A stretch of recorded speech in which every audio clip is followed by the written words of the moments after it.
Mohon izin saya ingin ikut kegiatan observasi Ibu. Hanya sebelumnya saya ingin menyampaikan beberapa pertanyaan untuk pra-observasi. Ibu, kapan kegiatan yang akan Ibu laksanakan untuk KBM? Rencananya sih pekan depan hari Rabu pada saat pembelajaran kimia di kelas 11 F3. Siap Ibu. Kemudian Ibu, tujuan pembelajaran yang ingin Ibu sampaikan nanti? Yang ingin saya sampaikan itu kan kemarin kita sudah membahas tentang laju reaksi. Ada beberapa faktor yang mempengaruhi laju reaksi. Saya ingin anak-anak bisa tahu secara langsung bagaimana sih reaksi bisa berjalan, bagaimana faktor-faktor yang mempengaruhi tersebut bisa terbukti. Kayaknya bakalan seru ya Bu ya. Insya Allah. Kemudian area pengembangan yang ingin dicapai apa? Lebih ke skill mereka praktek kerja laboratorium sih, lebih seperti itu. Kemudian Ibu mempersiapkan strategi apa saja untuk kegiatan pembelajaran ini? Untuk kegiatan ini mungkin saya pakai pendekatan saintifik, di mana mereka kan sebelumnya sudah harus observasi apa yang harus dilakukan, kemudian melakukan percobaannya untuk membuktikan data pengamatan apa sih dasar teori yang sudah belum datang nanti dikasih tahu. Ya, siap Ibu. Satu lagi mungkin modelnya program dasarnya apa proyek? Sebenarnya gabungan sih antara program dan proyek, di mana kan mereka sudah punya dasar teori, ada sudah diberikan yang di kehidupan sehari-hari seperti apa, sekaligus membuktikannya. Oke Ibu, terima kasih untuk kegiatan pra-observasinya. Saya akan mencatat keterangan dari Ibu tadi. Nanti kita akan ketemu lagi mungkin Ibu ya di tanggal 7 ya Bu ya, hari Rabu, untuk mengikuti kegiatan observasi. Terima kasih Ibu. Oke. Assalamualaikum warahmatullahi wabarakatuh.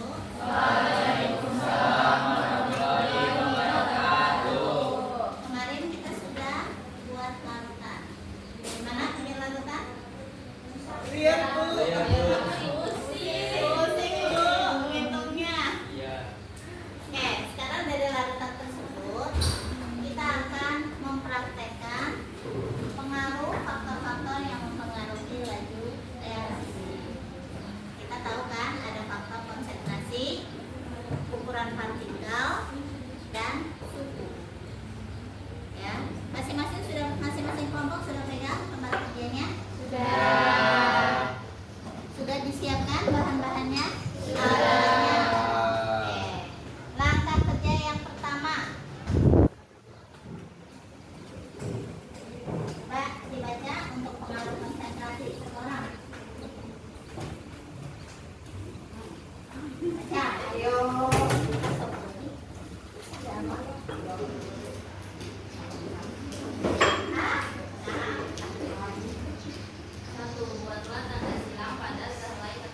Oke, sudah bikin? Sudah. Kemudian? Ya.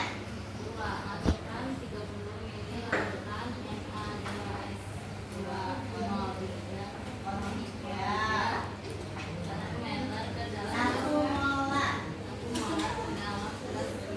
Oke.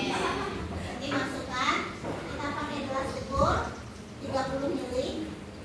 Berarti di sini cuma 10 ml, berarti ukurnya 3 kali. Oke, 3 kali. Kemudian 1 molar Na2S2O3 1 molar. Kemarin kita bikin bukan 1 molar ya. Kita bikin 0,1 molar. Kenapa? Karena bahannya cuma sedikit, dan harus untuk semua kelompok. Kalau untuk bikin 1 molar. Oke. Kemudian masukkan ke dalam gelas kimia. Gelas kimia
Yang kedua tetap dalam bentuk bulat. Oke.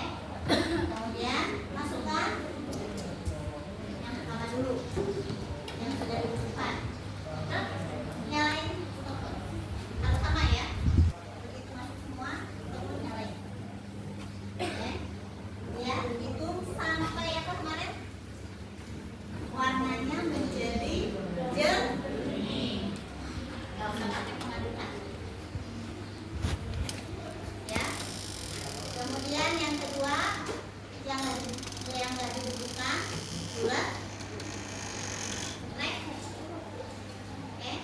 Tunggu sampai warnanya menjadi jernih. Nyalain. Ya. Yang ketiga, pengaruh suhu. Cara kerjanya hampir sama dengan yang awal, pengaruh konsentrasi. Tapi yang kita pakai konsentrasi HCl saja. Berapa molar yang kita pakai? 1 molar. Ya. HCl yang kita pakai 1 molar. Yang pertama, tiosulfat. Ini 30 ml. Kita ukur dulu suhunya. Baru masukin HCl. Pakai. Yang kedua, tiosulfatnya kamu panaskan. Misalnya suhu yang coba 25 derajat. Tapi kayaknya enggak, sekarang 25 derajat atau 30. Panaskan 10 derajat di atasnya. Kalau sekarang suhunya 30, berarti dipanaskan menjadi 40. Masukkan lagi. HCl 1 molar, baru nyalakan. Ini gimana prakteknya? Apa yang sudah kalian pelajari? Tentang konsentrasi. laju reaksi, tentang reaksi. Bagaimana pengaruh konsentrasi terhadap laju reaksi? Semakin cepat, enggak, semakin tinggi suhu, semakin cepat. Suhu, konsentrasi. Konsentrasi. Konsentrasi. Makin panas makin lama. Oh, Itu laju ukuran partikel. enggak, semakin tinggi molaritasnya, semakin cepat ya. Oke, semakin tinggi molaritasnya, semakin cepat reaksi. Semakin tinggi suhunya, semakin cepat reaksinya. Semakin kecil ukuran partikel, semakin cepat reaksi. Oke, sudah. Nah, catat, dibikin pembahasannya. Di situ ada kan? Ada pembahasan yang terjadi selama praktikum itu apa saja. Oke. Kemudian ada pertanyaan-pertanyaannya dijawab dan buat kesimpulannya. Siap? Ditambah dengan data pengamatan. Oke? Ada yang mau ditanyakan tidak? Ada yang mau ditanyakan tidak? Hah? Di kertas boleh? Di belakang boleh? Mendingan di kertas. Nah, daripada di foto-foto. Oke, di kertas atau di belakang. Ya? Ada yang mau ditanyakan tidak? Variabel itu Apanya? Dikumpulnya Senin. Ada lagi yang mau ditanyakan? Bunyinya Senin. Iya, Senin. Variabel namanya. Ada lagi yang Variabel itu yang variabel tadi yang dibedakan yang apa? Yang kan variabel itu ada variabel bebas, ya kan? Ada variabel terikat, dan ada variabel terukur. Nah, yang diukur apa? Waktu. Yang bebas, HCl, kamu pakai apa? yang bebas. Pakai yang 0,1 dan 0,5 dan 1 molar. Kan? Oke, yang terikatnya apa?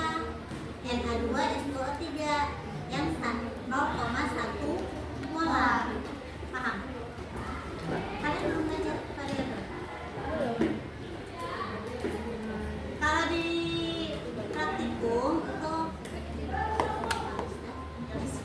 kalau di praktikum kita belajar tentang variabel. Variabel itu ada terukur dan ada yang bukan. Nah, kita bilang yang terukur itu yang kita ukur waktunya. Berarti yang menjadi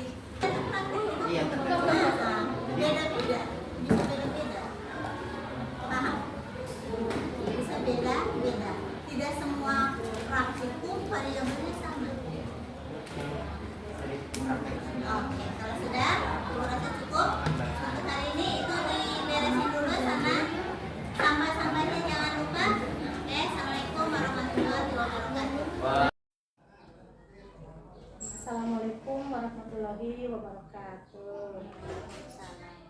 Ibu gimana kabarnya? Alhamdulillah.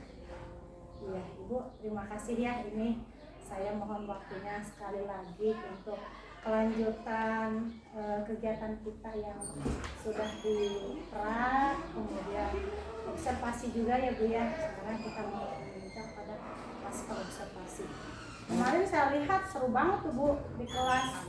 Ya, kegiatan praktek ya Bu ya kemarin itu luar biasa. Nah, dari kegiatan kemarin yang saya lihat dari pendapat Ibu sendiri pada saat kemarin melaksanakan kegiatan pembelajaran itu, apa Bu? Apakah Ibu menemukan kendala-kendala atau hambatan ya pada saat praktek kemarin? Sebenarnya pas praktek kemarin yang saya lihat sih sama, mungkin emang baru juga praktikumnya, jadi banyak yang masih apa ya, kayak macam pembacaan alat ukurnya, terus kemudian ketelitiannya itu masih sedikit harus latihan lagi gitu, seperti itu. Kemudian dari ketelitian, kemudian diakui memang alat-alatnya pun kemarin memang kita kekurangan pipet. Kemarin ada pipet cuman tidak bisa digunakan, makanya pas kemarin pembentukan itu pengambilan zatnya itu jadi agak susah, ketelitian kurang ya, semacam penggunaan alat ukur dan sebagainya itu anak-anak itu masih sering banget nanya, jadi emang perlu banget latihannya. Tapi di balik semuanya mereka sudah setidaknya untuk semangat belajar kimia aja, itu yang saya Apresiasi ya Bu ya. yang saya apresiasi setelah belajar kimia. Saya bilang kimia itu bukan pelajaran yang kadang-kadang tidak menyenangkan, dengan tingkat kesulitan yang tinggi itu Sangat luar biasa ya Bu. itu pengalaman mereka. Ya Bu, kemarin kan tujuan pembelajaran itu mengetahui pengaruh konsentrasi terhadap laju reaksi dan mengetahui pengaruh ukuran partikel terhadap laju reaksi ya Bu. Nah, menurut Ibu kemarin kira-kira pencapaian dari tujuan pembelajaran itu ada, kalau dari 1 sampai 10 di level berapa nih Bu kemarin? Nah, kalau yang saya lihat sih rata-rata sih sudah semuanya sudah berhasil, sudah terlihat pengaruh konsentrasi maupun ukuran partikelnya. Kalau misalnya satu, mungkin dari ketelitiannya aja, atau kemarin saya bilang cuma analisa kualitatif bukan kuantitatif. Jadi ya saya bilang 10 sih pencapaiannya sudah tercapai. Mereka sudah bisa membedakan, termasuk suhu pun. Kalau secara kuantitatif memang masih belum. Dari segi kualitatif ya. Dari kualitatif Sudah ya. Kalau Bu, dari ya. kuantitatif masih belum, karena dari mulai konsentrasinya pun masih tidak pas gitu. Kalau dari kuantitatif di level berapa Bu kira-kira? Masih di level 7 atau 8 7 atau 8 ya Bu ya. kuantitatif, soalnya untuk menghitung order reaksinya pun tidak akan bisa sampai ke sana. Nah Bu, untuk mencapai nanti di pembelajaran atau di praktek berikutnya ketercapaian kuantitatif mencapai 10, kira-kira Ibu akan mengagendakan apa nih untuk mengatasi solusi yang kemarin? Kalau misalnya untuk mengatasi solusi yang kemarin, mungkin sebelumnya saya akan memberikan setidaknya pembelajaran lebih untuk penggunaan alat ukur dulu aja lah, seperti Jadi lebih pengenalan dulu mereka pengenalan alat ukur, kemudian ketelitiannya itu pengenalan ke alat ya Bu ya. Nah, untuk ketelitiannya mau seperti apa Bu? Ke apa namanya? penelitian pengamatannya itu apa ya, kalau saya bilang sih lebih ke melihatnya sih, maksudnya bagaimana mata mereka gitu, kayak macam mengambil larutan gitu ya, kadang-kadang kelihatannya sih udah pas gitu, taunya masih belum gitu. Nah itu Emang perlu berlatih itu di situ ya Bu iya, ya? perlu berlatih sekali. Jadi kalau masih pertama kan masih belum bisa Iya. mempaskan gitu ya Bu ya. Dengan sering berlatih diusahakan anak-anak jadi makin kena, dia makin paham ya. Iya, ya kayak macam gini, ngambil larutan gitu ya, ngambil larutan, bikin larutan. walaupun lebihnya kasarnya cuma 1 tetes gitu ya, itu sudah berpengaruh sama kuantitatif larutan tersebut sebenarnya. Kalau di antara yang ketercapaian kualitatif dan kuantitatif, menurut Ibu yang lebih dominan itu yang mana, Bu? Apakah harus dua-duanya? Maksudnya ketercapaian pembelajaran itu kan tadi menurut Ibu ada yang kualitatif, ada yang kuantitatif ya Bu ya. Menurut Ibu kalau yang idealnya itu apakah dua-duanya harus semuanya atau gimana? Kalau misalnya untuk kedepannya mereka memang mau ngambil background kimia sih memang harus kuantitatif wajib itu. Tapi kalau misalnya Sebagai pengenalan. sebagai pengenalan saja saya rasa kualitatif cukup. Jadi nggak usah sampai kuantitatif sampai menghitungnya kayak gitu. Nggak usah sampai. Ibu biasanya dibantu siapa sih nih Bu? Kalau Ibu misalkan mau mengerjakan proyek kimia seperti ini, maksudnya mau mengadakan praktek proyek, Ibu biasanya dibantu sama siapa? Bukan langsung ke anak-anak. Oh jadi Ibu sudah langsung ya mengarahkan ya Bu ya? Iya, langsung saya arahkan anak-anak. Ya. Jadi dari awal juga saya udah anak-anak yang menyiapkan larutannya, anak-anak yang menyiapkan alat-alatnya. Saya cuma sekedar menunjukkan, Memberikan arahan ya Bu ya? saya memberikan arahan. Jadi mereka yang Untuk alat-alat ini dari sekolah semua ya Bu ya? alhamdulillah dari sekolah semua. Apakah sudah tercover Bu dengan semua siswa? Untuk semua siswa mungkin belum, tapi jadi makanya per kelompok. Jadi segitu juga sih saya rasa sudah alhamdulillah. Cuma mungkin ada beberapa alat yang penting kayak macam kita tes itu yang harus diganti. Gitu. Kemudian ketersediaan lab sih yang saya itunya kan kemarin masih praktek di kelas Bu, belum punya lab. Iya. Ketersediaan ruangan dan itu ya kelengkapan alat-alat. Oke. Nah Ibu dalam rangka ya untuk mengatasi atau memiliki keinginan ya Bu tentunya ya untuk pembelajaran yang lebih baik ke depannya. Nah ide dari Ibu itu mengantisipasi adanya kekurangan baik di alat maupun di ruangan seperti apa itu Bu yang akan Ibu lakukan? Kalau misalnya untuk prakteknya bisa sih menggunakan bahan-bahan di sekitarnya. Alat-alatnya pun tidak harus apa ya, tidak harus sesuai dengan itunya, masih banyak. Berarti memaksimalkan aset yang ada aja ya Bu Iya, ya? memaksimalkan ya aset aset yang yang ada.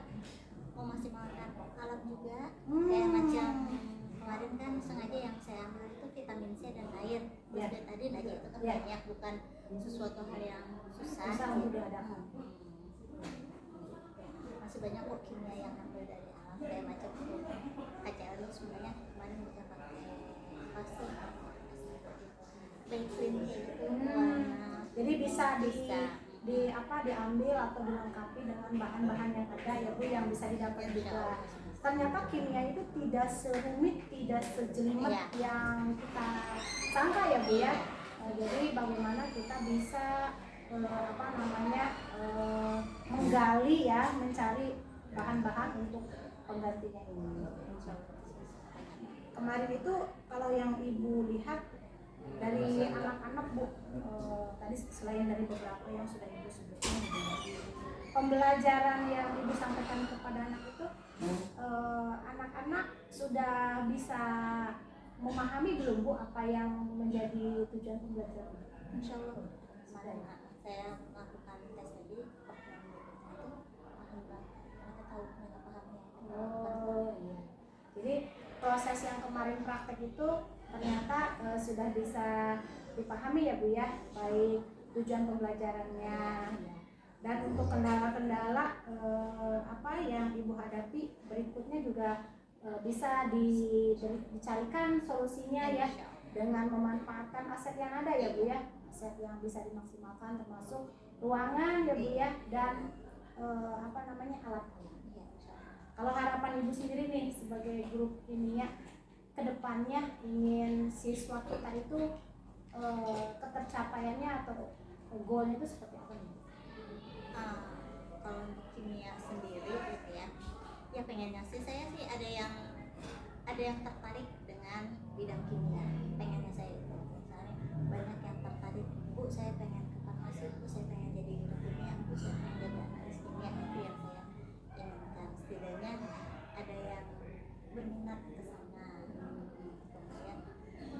mudah-mudahan ya di antara semua sih setidaknya mereka punya semangat, oh saya tahu kimia itu seperti apa, bukan sesuatu yang sulit gitu. Mungkin kelihatannya sulit tapi sebenarnya menarik. Iya, luar biasa. Dari pengalaman ibu ya, ibu kan sudah mengajar cukup lama ya Bu ya. Nah, peranan pelajaran kimia ini di anak-anak ini Bu, pengaruh ke masa depan mereka tuh, ke pemilihan profesi mereka tuh seperti apa nih?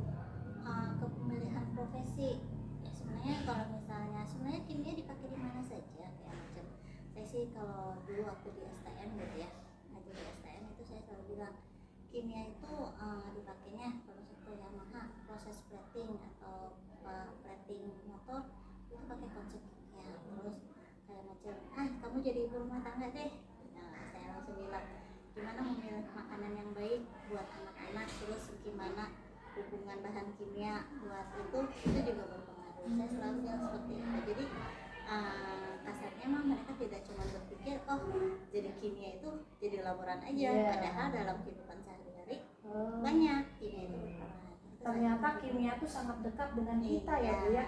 Kan kita pikir kalau kimia itu anak-anak pikirnya sesuatu yang rumus ya, atau yang bahan meledak iya, gitu ya Bu ya. makanya Ternyata enggak juga, dan kimia itu menyenangkan ya Bu ya. menyenangkan. Ya. Saya sih sampai pernah bilang nih jangan coba-coba campurin Baiklin sama itu kan suka ya iseng mas ya sama gitu Baiklin sama sabun suka ada bau, iya Bu, itu ada gas klorin, jangan deket-deket bahaya.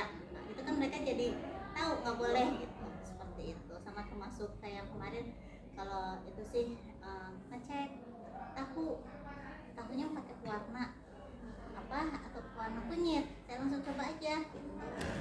Jadi yang saya berikan contoh itu yang memang mereka hadapi sehari-hari di rumah gitu, bukan sesuatu yang susah kemana-mana gitu. Luar biasa. Saya juga jadi nambah ilmu baru Bu.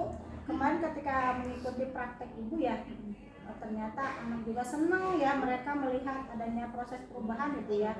Kemudian mereka juga belajar mencampur-campur gitu ya, sehingga terjadi perubahan-perubahan itu ya Bu. Nah itu Bu untuk tadi teh ya, menakar harus ada alatnya juga ya Bu ya. Dan alhamdulillah sekolah juga menyediakan. Nah, untuk alat-alat yang kurang nih Bu, kemarin Ibu siasatinya seperti apa nih Bu? Kalau untuk alat-alat yang kurang kayak macam kalau saya bilang pipet saya bilang bawa sendiri aja dulu. Pipet nggak usah yang bagus-bagus deh, pipet bekas obat adik-adik kamu bawa ya. Kemudian kayak macam di kelas 10 kemarin beker gelasnya nggak cukup buat timbangannya, udah pakai botol yang ada aja gitu. Saya bilang seperti itu, jadi nggak harus ya. Yang penting anak-anak tuh sudah tahu kalau mereka untuk menyiapkan takaran ya Bu ya. Kemudian alat ukurnya misalnya kurang pas gitu ya, mereka sudah punya alternatif. Luar biasa. Jadi Ibu sudah menemukan solusinya ya Bu ya. Oke, terima kasih banyak Ibu. Luar biasa. Kemarin juga anak-anak juga senang sekali ya Bu. Sudah saya lihat beberapa juga sudah saya ambil wawancara ya. Mereka sangat senang pembelajaran kimia dan mereka katanya senang Bu kalau sering-sering praktek. Iya, mereka senang banget sering praktek. Ya udah nanti kalau misalnya ada, saya sih bilangnya kalau ada materi lagi saya usahakan mudah-mudahan waktu ada setiap materi atau setiap bisa usahakan praktek. Saya jadinya anak-anak itu. Ya. Jadi Bu, untuk praktek kedepannya apa yang akan Ibu rencanakan dari misalnya awal sampai akhir sehingga target ya yang baik kualitatif maupun kuantitatifnya bisa mencapai sempurna gitu. Kalau misalnya mungkin dari mulai perencanaan sih saya bilang kalau misalnya kayak sepertinya saya udah jauh-jauh hari akan menyebarkan, walaupun sebenarnya kemarin LKPD udah saya sebarkan dari jauh-jauh hari gitu ya, minta mereka pelajari dulu, kemudian kira-kira alatnya dipakai apa saja, kita cek bareng-bareng, kalau kurang gantinya bagaimana, mungkin akan Luar biasa. Jadi planningnya juga udah di sebelum perencanaannya. ya. Kemudian untuk nanti di prakteknya kemarin saya lihat ada yang salah satu larutannya nggak pas ya Bu ya. Nah itu gimana tuh Bu nanti supaya tidak terjadi lagi? Ya dari awal mungkin Mereka diberikan pemahaman untuk takaran yang Iya, karena yang pas. kalau sudah mainnya kuanti itu nggak bisa nggak bisa salah. nggak bisa salah. Walaupun cuma 0 sekian ya Bu ya. Iya, walaupun katanya cuma satu tetes saja itu udah lewat udah. Jadi nggak akan akurat lagi ya Nggak Bu. akan akurat kalau untuk kimia gitu, nggak akan akurat. Makanya untuk SMA saya lebih banyak ke analisa kualitatif. Jadi insya Allah untuk praktek berikutnya Ibu apa namanya Lebih eh, perencanaannya lebih ditingkatkan Dan- pengawasannya. apa namanya teh untuk pencapaian levelnya positif di angka bisa 10 ya Bu ya. Ibu terima kasih banyak ini atas segala apa namanya masukan-masukannya. Saya banyak belajar nih dari Ibu ya, bagaimana Ibu memberikan pembelajaran yang sangat apa namanya memberikan banyak ilmu ya, juga pengalaman belajar yang luar biasa dan anak-anak sangat senang. Satu lagi paling Bu, apakah ada rasa kejenuhan atau kebosanan misalnya Ibu kalau misalnya praktek terus atau gimana atau teori mensiasatinya dengan anak? Siasatinya ya kalau misalnya itu sih memang pasti ya bohong kalau saya bilang nggak ada gitu ya, pasti ada. Mungkin siasatinya kita apa dulu ya, misalnya jangan kimianya dulu, yang lainnya dulu gitu. Ya, kasih es krim dulu lah bisa kayak gitu ya Bu ya. Bu, terima kasih banyak atas waktunya. Semoga kapan-kapan saya bisa nonton lagi. Jadi saya mendampingi observasi lagi ya Bu. Boleh. Soalnya belajar kimia seru banget. Amin. Terima kasih Bu. Sama-sama.